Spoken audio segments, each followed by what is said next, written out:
They asked me, do I have a speech or something prepared?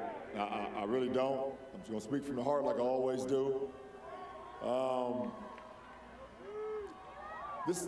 What's going on right now is still so surreal to me. It still hasn't hit me what actually happened. And for some crazy ass reason, I believe like I'm gonna wake up and it's gonna be like game 4 all over again. I'm like, shit, we down 2-1 still.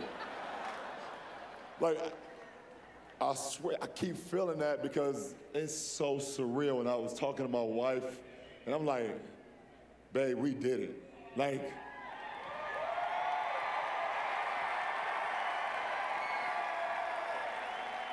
you guys always see the finished product, and you know, when we step out on the floor, you know, either 18 minutes before the game, or if Kyrie's taking a long time to put 2 pair of socks on and his shoes on, we come out at like 12.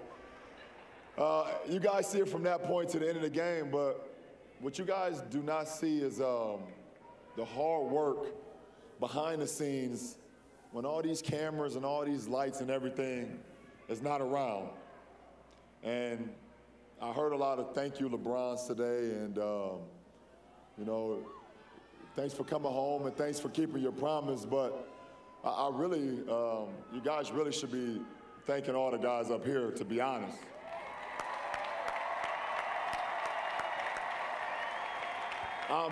I'm just one man. I'm one man with a plan, with a drive, with determination, with will, with a belief, a strong support system at home. But I'm just one guy, and you know, I look over here and I look at Jordan McRae, a young guy that came to our team, you know, from the D League, and you know, just automatically, you know, just bought into what we wanted to do, and he was ready to do anything that we asked from him. You know, being a young guy, and to my brother JJ, that I seen a lot of things when there was like LeBron James makes 6 straight finals appearances. Well, shit, James Jones made 6 straight as well.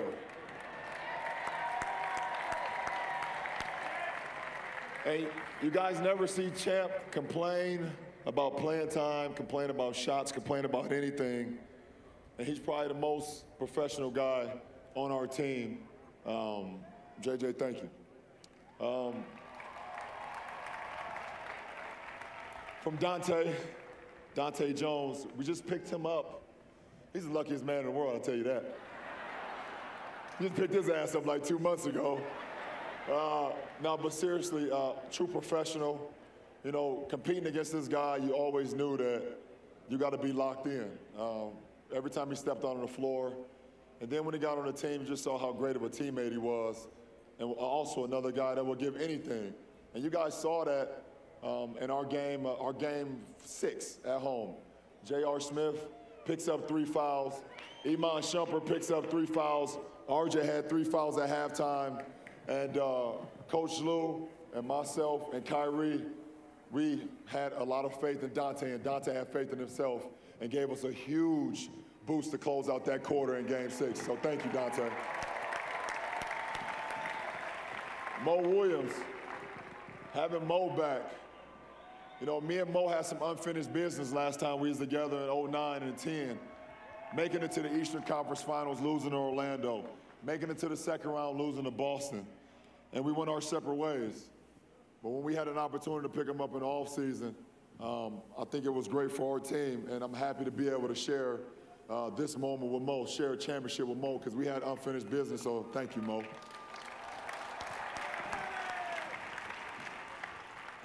To young God, a.k.a. Kyrie Irving, a.k.a. Uncle Drew, Byrie, whatever y'all want to call him. This guy, he thought I was blowing smoke up his ass early in the season when I said he can be the best point guard in our league and also be an MVP in our league.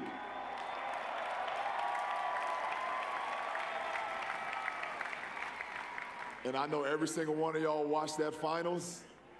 Y'all saw what this guy is capable of doing.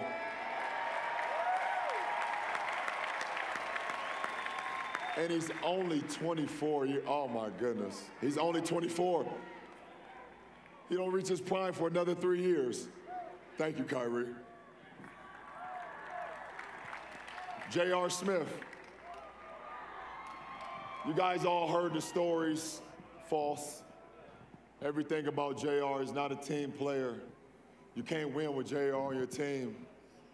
J.R. takes bad shots. Y'all heard them weak-ass stories. But when our GM came to me and said that we had an opportunity to get J.R. Smith from the New York Knicks, by the way, the New York Knicks said it was just, J.R. was a throw-in, by the way. Yeah, we'll leave that to the side. But I was like, I would love to have J.R. Smith. I know J.R. Smith, and I know what he's capable of doing. And he showed not only is he a hell of a three-point shooter, he's a hell of a defensive player as well, two-way player. Thank you, J.R. Smith. Shump. Want to thank Iman Shumpert, another guy that we got in that deal from New York. Young, hungry, guy that would do anything. Last year, you guys don't even know this because we don't never put out our medical reports about being injured or anything like that.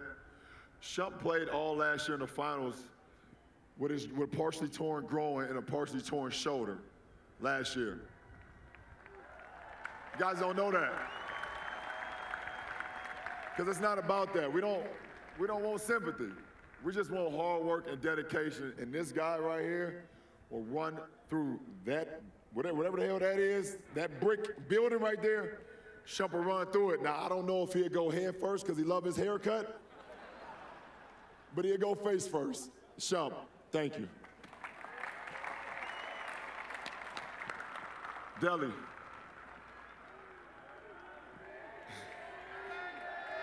Yeah, and he deserves that. He deserves that. If it was a bear right here, and it was Deli right here, and I shot the ball, and I was wondering who was gonna get to the ball first, Deli would tear that damn bear up. And y'all saw it for the last 2 years, Deli giving everything. He damn near gave his life last year in the finals. Had to go to the hospital after one of our finals games. That's a guy who's dedicated, who never cared about guys saying that Deli's not fast enough, Deli's not strong enough, Deli can't shoot it well enough, Deli's not an NBA player. Well, guess what? Deli's a champion. Thank you, Deli.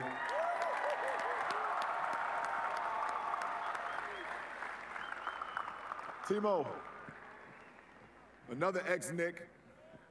But we leave that to the side, too, again. When we got Timo, I remember when Griff said we was going to get Timothy Mozgov. You guys want to know what's crazy? The first time I seen Timo, we were actually in Golden State, about to play Golden State. And obviously, last year, you guys knew, if you covered us, which you guys did, that we needed a little bit more size in our interior, a little bit more athleticism. So I come down the elevator, and Timo is in the lobby, and I swear it looked like I seen the biggest human being I've ever seen in my life. I looked at Griff, he said, he's a big motherfucker, ain't he? I said, absolutely.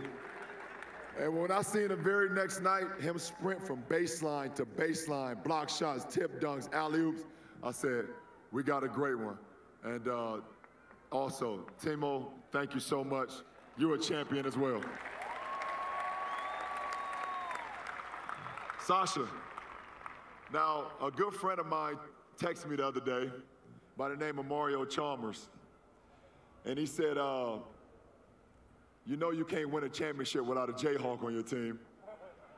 I said, damn, you kind of right, huh? I won 2 in Miami with you, and then I get another one here with Sasha being an ex-Jayhawk in Kansas. Sasha, everything you did this year that no one's seen, working out with Timo every single day, committing to the game every single day. You worked out every single day with no vision of the coaching staff or us saying, oh, Timo, Sasha, you're gonna play. You're gonna get minutes. No entitlement all year, and you gotta be an unbelievable person an unbelievable professional to be able to take that and still come to work every single day and give it your all. Thank you, Sasha. Little Kev, AKA RJ, Dick Jefferson, whatever you want to call him. You guys don't know this story either. See, I got a lot of stories, but I want to thank DeAndre Jordan, because if DeAndre Jordan did not decide to go back to the Clippers, we wouldn't have RJ on our team. You guys can Google the story. I'm not going to tell you the rest of it. But if it weren't for that guy, we wouldn't have him. And from the day one that we got RJ, I knew I finally had a guy that was playing behind me that I can trust, that I could count on. But I don't think he realized that he was going to eventually be playing 35 minutes in finals games. And that's why he said he quit the other night. RJ, man, like you said, your first 2 years going to the finals, me and you being on our Olympic team in '04, which was a shit show, finishing third, everything that you've been through in your career, I'm just happy that I was able to be a part of you winning your first championship, brother. Thank you.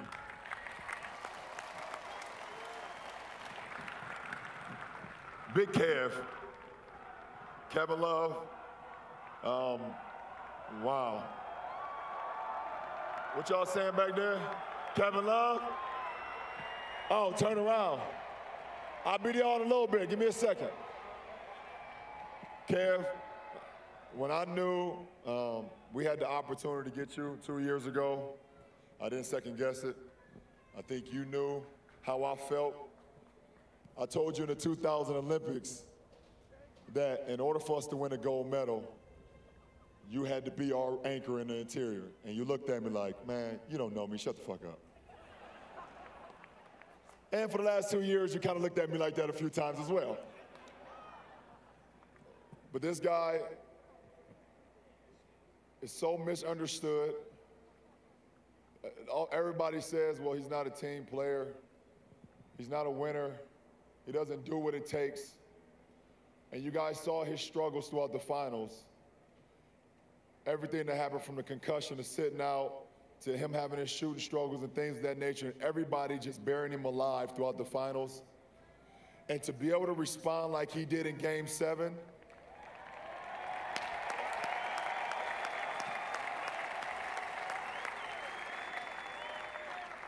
that's what real men do.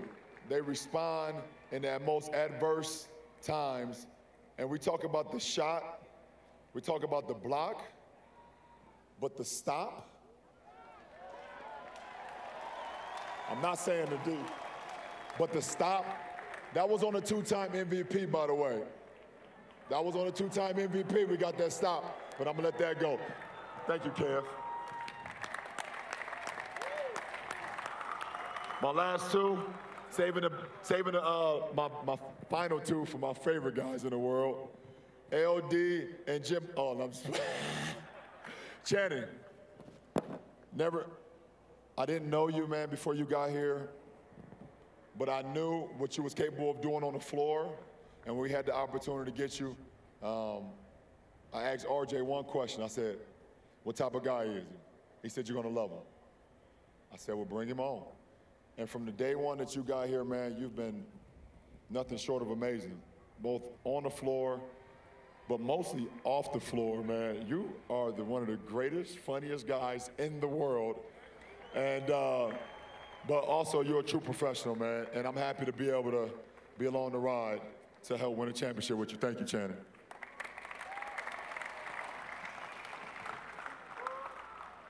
And last but not least, my little brother, Double T, who I've been taking care of since he was 17. And, you know, just to see this guy grow every single day, it's been unbelievable to be a part of it.